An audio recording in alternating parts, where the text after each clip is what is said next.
Hello दोस्तों, आपके अपने यूट्यूब चैनल बायोटेक एग्जाम में आप सभी का स्वागत है। तो दोस्तों चलते हैं अर्धवार्षिक की पेपर की ओर। तो दोस्तों आज मैं पूरा आपको हिंदी सेट का जो है आ सेट है पूरा पेपर प्रोवाइड कराऊंगा। दोस्तों आप पूरे लास्ट तक वीडियो में बने रहेंगे, तभी आपको पूरा पेपर समझ में आएगा। तो चलते हैं दोस्तों बिना देरी किए हुए क्वेश्चन की ओर।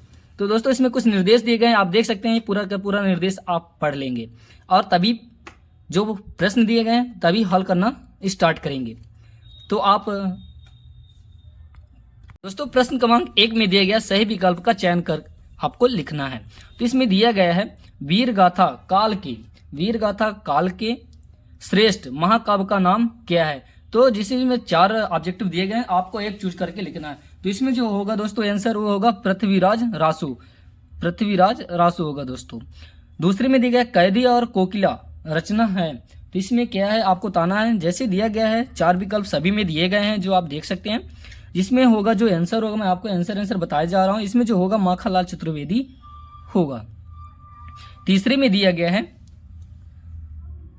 काव्य के भेद माने गए हैं। जो काव्य के भेद हैं वो माने गए हैं, कितने माने गए आपको इसमें बताना है, संख्या दिया गया। तो इसमें जो होगा 2 होगा।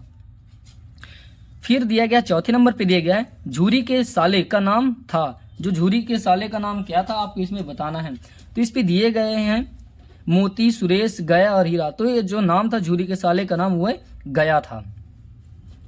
फिर आएंगे प्रश्न 5वें में। तो जो दिया गया है विचार विनिमय के माध्यम को कहते हैं। विचार विनिमय के माध्यम को क्या कहते हैं आपको इसमें बताना है।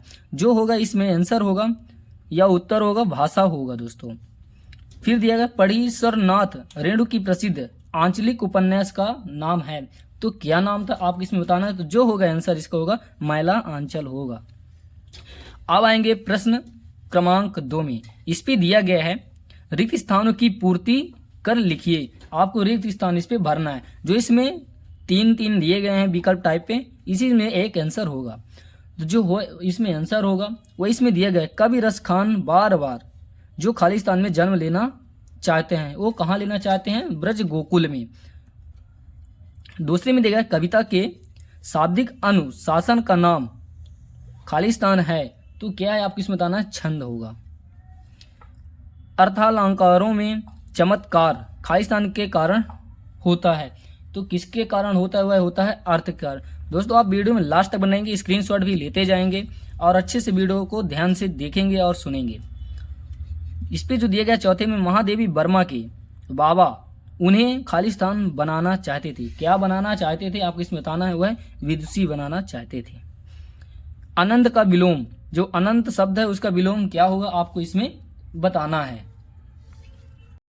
जो इसका आंसर होगा दोस्तों वह होगा अंत होगा।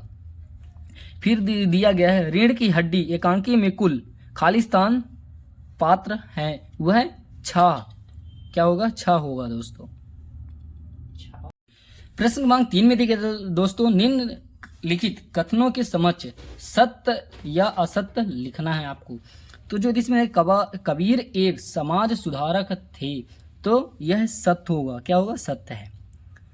संचारी भावों की संख्या 35 है, तो यह असत्य होगा। मंगलों का मुंह लाल होता है, यह सत्य होगा। कहानी गद्य की गौड़ विधा में आती है, जो यह होगा असत्य होगा। भूपति में ती उपसर्ग है, यह गलत होगा, असत्य है। लेखिका मृदुला गर्ग की 33 नंबर की बहन का नाम चित्रा था, यह सत्य है, उसकी बहन की चित्रा नाम था। सही जोड़ी मिलाकर आपको लिखना है। इसमें जो दिया गया है ललदद का जो जोड़ी होगा वह क्या होगा आपको इसमें बताना है। तो इसमें होगा कश्मीरी कवियत्री। फिर दिया गया है सवैया का जो होगा जोड़ी वह होगा वाणिक छंद। जो आग का तत्मस्व दिया गया है वह होगा दोस्तों आग्री।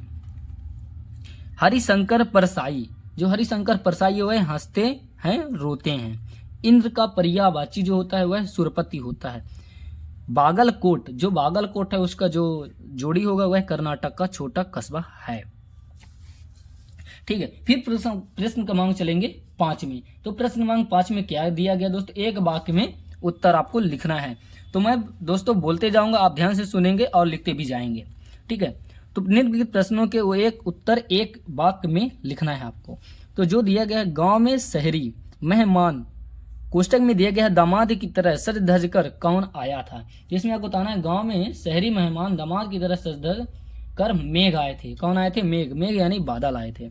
फिर दिया गया दूसरे में प्रबंध, प्रबंध काव्य के भेदों के नाम लिखना है आपको। तो जो इसमें बताना है आपको वह 3 है, महाकाव्य, खंड काव्य, आख्यानक, गीतिका।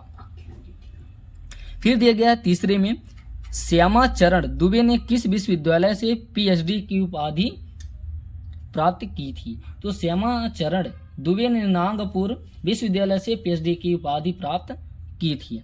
रचना के आधार पर वाक्य कितने प्रकार के होते हैं। तो जो रचना के आधार पर वाक्य 3 प्रकार के होते हैं।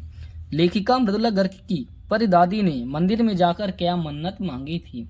जो लेखिका मृदुला गर्ग की परिदादी ने मंदिर में जाकर मन्नत मांगी थी, उनकी पतोह का पहला बच्चा लड़की हो।